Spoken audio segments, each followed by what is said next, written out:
ఇప్పటిదాకా రిలీజ్ అయినటువంటి బుక్కు మీ అందరి చేతుల్లో ఉంది.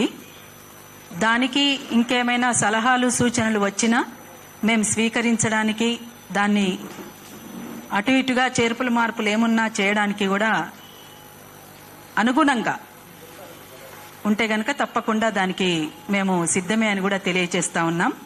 ఇంకొకటి అన్న, ఇందాక అదే సుప్రీంకోర్టు తీర్పును తక్షణం అమలు చేస్తూ రాష్ట్రంలో వర్గీకరణ ప్రక్రియను అమలు చేయమంటున్నాం.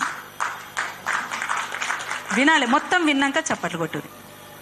ఈడబ్ల్యూఎస్ రిజర్వేషన్ల కోసం, అంటే అగ్రకులాల పేదల కోసం వారి వెనుకబడ్డ వర్గాల 5% అయితే 10% రిజర్వేషన్లు ఇస్తూ 103వ రాజ్యాంగ సవరణ చేసి పార్లమెంటు ఆమోదం పొందిన బీజేపీ ఎందుకు దళితుల వర్గీకరణ సమస్యను సత్వరంగా పరిష్కరించలేకపోతున్నది?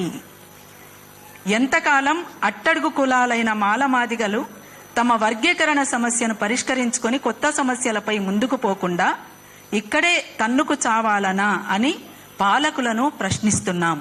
అంటే ఇది స్పష్టంగా దీంట్లో మీ చేతిలో ఉన్న కరపత్రంలో కూడా ఉందన్నా, మీకు పంపినాము.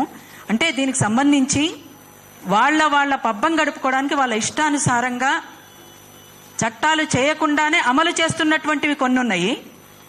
ఈ రకంగా దీని విషయంలో మాత్రం ఎందుకు సత్వరంగా మీరు పరిష్కరించలేకపోతున్నారు అనేది మాత్రమే ఆవేదనతో మాట్లాడుతున్నది. వాళ్ళని ప్రశ్నిస్తున్నాం తప్ప ఇది మనంగా అనుకుంటున్నటువంటిది కాదు అనేది సవినయంగా తెలియచేసుకుంటా ఉన్నాం. Thank you very much. అయితే ఇంకొకటి కూడా తమ్ముడు ఇందాక మాట్లాడిండ్రు.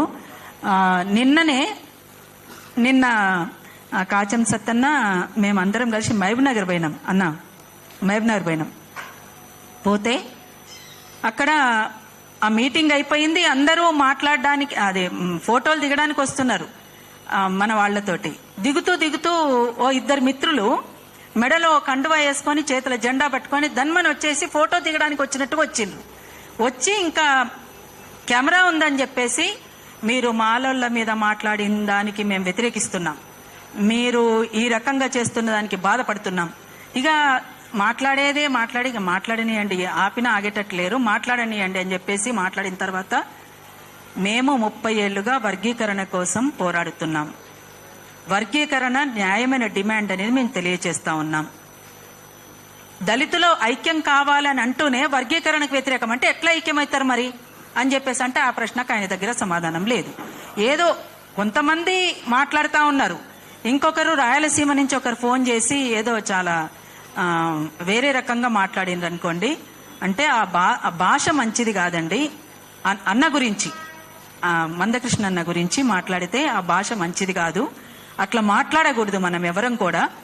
ఇది వర్గీకరణ సమస్య పైన న్యాయమైన డిమాండా కాదా మీరు చెప్పండి. అది వేరే ఎట్లయితుంది, ఇది వేరే ఎట్లయితుంది అని మా అభిప్రాయం మేము తెలియజేసినాం. ఏమన్నా కావాలంటే ఓపెన్ డిబేట్కి మీరు రండి, మనం మాట్లాడదాం. కానీ ఈ రకంగా మీరు ఫోన్లలో ఇబ్బందికరంగా మాట్లాడితే బాగుండదన్నా, ఇట్లా కరెక్ట్ కూడా కాదు, మీరు ఇట్లా మాట్లాడితే ఎట్లా అని చెప్పేసి వాళ్ళతోటి మాట్లాడడం జరిగింది. ఇట్లాంటివి వస్తూ ఉన్నాయి, ఫోన్ కాల్స్, ఫోన్లలో మాట్లాడడము చేయడము. ఇవైతే ఇందాక తమ్ముడు చెప్పింది అయితే చాలా ఎక్స్ట్రీమ్.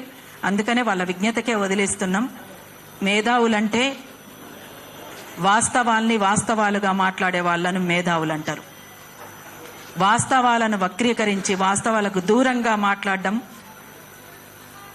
ఒక వర్గాన్ని చాలా ఇబ్బందికరంగా మాట్లాడడం, అందరి పక్షాన నిలబడి మాట్లాడుతున్న వాళ్లను, పాడుతున్నటువంటి వాళ్లను, కొట్లాడుతున్నటువంటి వాళ్లను దుర్భాషలు ఆడడం అనేటువంటిది అది విజ్ఞత అనిపించుకోదు.